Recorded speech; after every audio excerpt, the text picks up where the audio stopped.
44 days remaining of the year. This is less than 10%.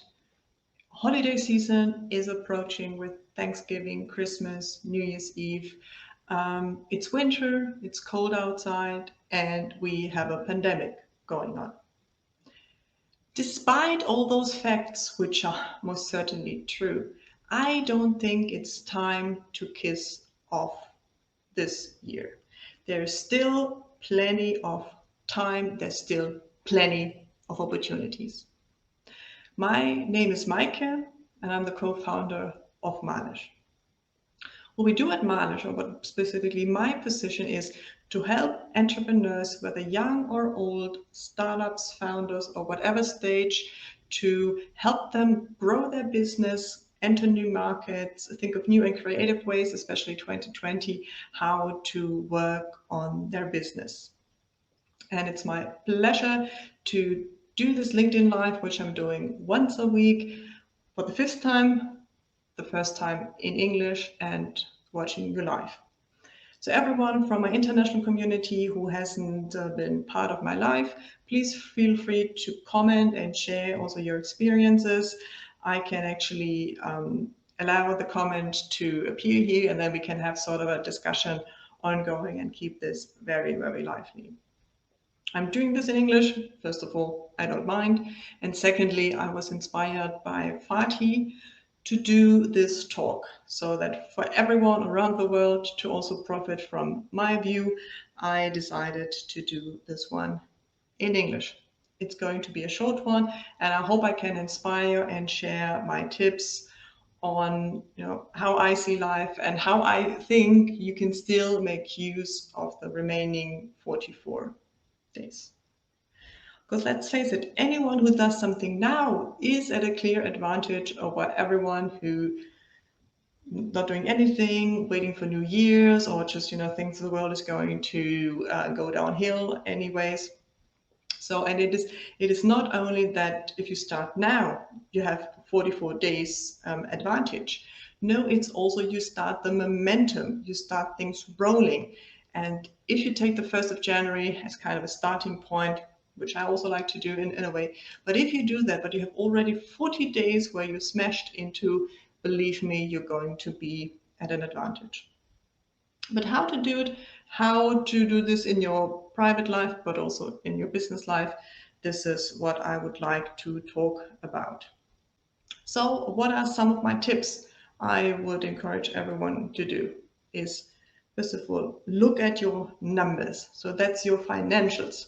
But it's not only your financials, it's also your customers. Like, how many customers did you have? Like, how did you go about?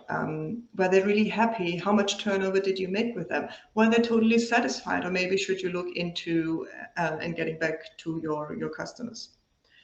What about the people you didn't help so far, so that are part of your network, but you didn't help them in a way? This is also the time to look at these numbers and these people. Analytics, what is your analytics doing? If you're on social media, it's brutal because you get almost every statistic, and usually you get this with a free account. Look at it, look at the bare facts, and then make your analysis. For example, I'm at a position in my business where I do have 66 subscribers on my YouTube channel, which I love. I love recording videos. I have a show together with Lily. We have so much fun recording. But it's 66 subscribers and it's between 10 and 20 views. Hardly anyone ever joins us live. Is this my channel for 2021? It could be big one day, but is it worth the effort? I must look at it in a very brutal and honest way. Secondly, look at your corporations. Everyone got corporations. So this could be, of course, a business agreement or like your business partner, as I'm in business with Lily. This should always be reviewed. Lily and I love to do this at this time of the year. We sit together, we look at our code of conduct, which is a document that we've written out and that we both signed, and we look at it. How was the year? What do we want from the year or the past and the upcoming? How is our expectations? Are we still the business partners, and do we still support each other in the way that we need? Or do we need to make arrangements? You might not be in business with a business partner, but of course this goes down to whether you're living with someone, with your spouse, or also with your family. Or if you have a corporation, like let's say you organize events somewhere and you rented the space, that is a corporation. If you decided to do a joint event with someone, that is a corporation. If you have a deal, like if you are referred by that person, you give him or her X% of your business, that is also a corporation. Look at it, evaluate it, and make the right decision. And this can be brutal. Lily and I, actually, at this time of the year, we cut some business corporations because we just said, okay, well, on the one hand, it doesn't bother us, whether someone's actually, contacting us, we're doing things together, or we don't hear from one another. You think it's the same, but it's not. So if you have the feeling it's going nowhere, sit together with the other part and have a discussion. And if you come to the conclusion that it's not the right time to do business now or do whatever you plan to, then say it out loud and put this cooperation on hold. And this is going to free up you and everyone else's resources. A tough one, a really tough one. Look at your products and the bundles you're having. So is your product fulfilling a market need, or what do you need to do in order to fill that? So for example, Lily and I, we as part of our company, we coach on LinkedIn. And we've been doing this mainly for companies who want to have a good profile, company profile, and also have their employees this profile in a certain way. Of course, entrepreneurs like the two of us who want to get out there, who want to get visibility and customers. But in a way, we neglected employees who are now, especially in the pandemic, looking for new jobs, for new opportunities. So this is a huge potential for us also to broaden our portfolio and really target the people that need LinkedIn the most, because it was originally a platform for people to find a new job, and it still can be that for people who are employed. We also need to think of ways of bundling it together. So in our case, is this, okay, well, if you want to help employees, it's not just LinkedIn. So they also need coaching for the presentation, how to write in their summary, how to present themselves at the first interview. If they're lucky and they get the job, but before that there's a sales negotiation about the salary. This is also something where we assist. So this is a bundle we created.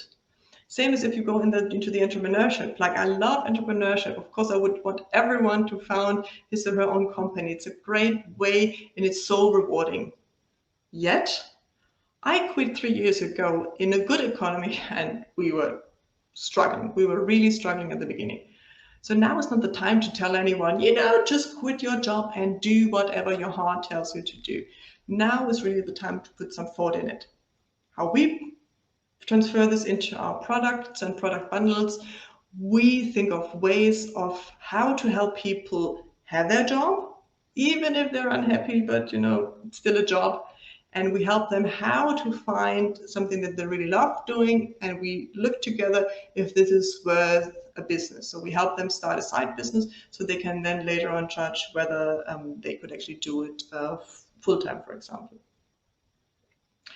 Another tip, look at your presentation. So presentation, of course, is in person if you meet someone, you're wearing jumpsuit all day and you're really comfortable in your jogging pants and so on. But always keep in mind, how do you want to appear? Even if you're in front of the camera, how do you want to present yourself? And if you go out, how do you want to be seen? But it's also, how are you present on social media? And this is something that I sometimes neglect. For example, a homepage is really my weak spot at the moment. I really need to be looking into my homepage.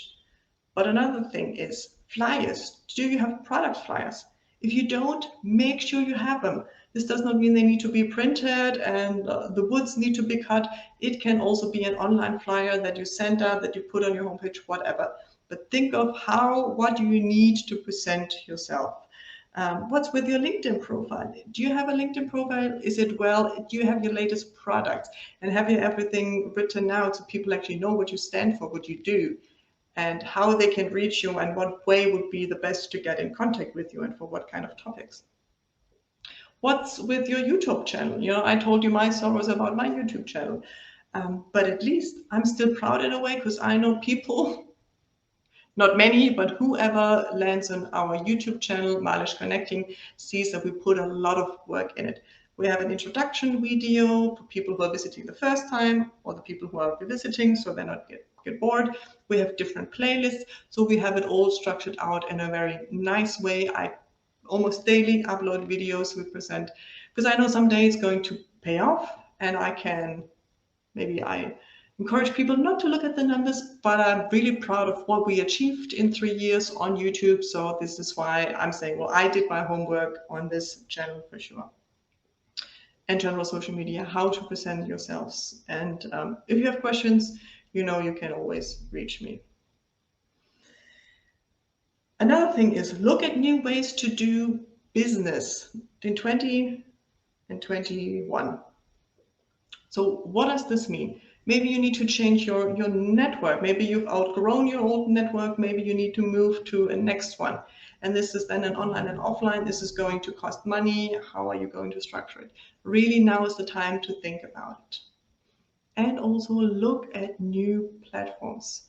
I know so many people, me included, who said, oh, shoot, why wasn't I active on LinkedIn years ago? I could be, you know, the greatest consultant on this platform. I could have the greatest products. Everyone would know my name. I would be kind of a household name if I had known about the potential of LinkedIn before. But guess what? It's not a secret. It never was. Looking at the figures, even back then, everyone could have seen that this is a big thing. But it happened, you know, this thing is gone. You can still be successful on LinkedIn, but you're definitely not the first mover. But what's coming next? So what are the next platforms you can put yourself and your business on? Or if you're not thinking out the business solely, what would you need? What kind of interaction would you need? For example, in Germany, there's a platform which is called nebenan.de. And this is like a neighborhood society where you look in your neighborhood, but you do it virtually. You see, okay, who's there, who's offering what? Is it a business? Do they have a special deal? Is this maybe also a freelancer who could help me with whatever service? Because people are also now going back to where they're looking around, they want to support their local business. Great idea. Make sure you're there either to get your own needs fulfilled or for your business needs. And always look for new people, new customers, new networks.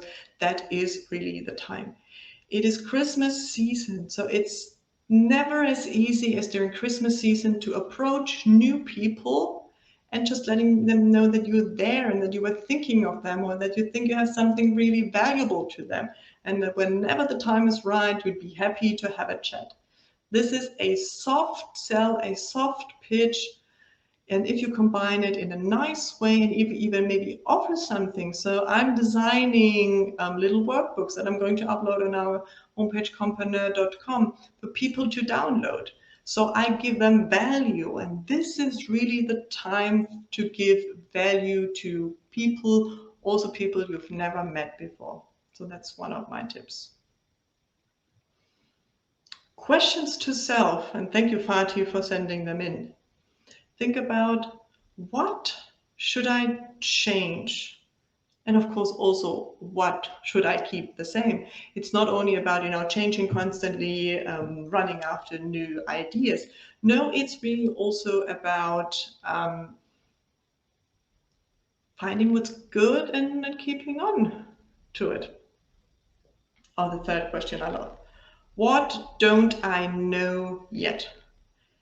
This is, of course, tough, but that's also the beauty of the question, because this really means you should pause a moment, think and reflect, look around. It's a great idea to look what your competition is doing.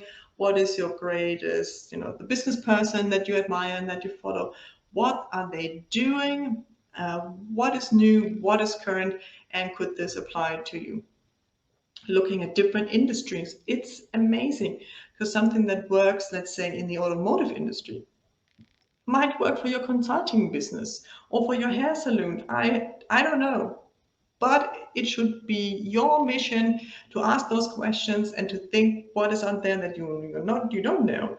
And it's the perfect time to sit down with a book, with a mug of hot coffee or tea, whatever you prefer. Read a book, make notes, listen to podcasts. I love podcasts. It's amazing to get new ideas. There's so many great out there. So if you do all that, you can narrow down the field and think, okay, there's really something I don't know, and it's worthwhile going into that. A big, big recommendation, and this can really be a game changer. What should be my next move? I love this one, but it's a trap. It can be a trap, and I've fallen into, because you must not confuse it with, just too much action all the time, getting out there and doing wild, but making it really considerate.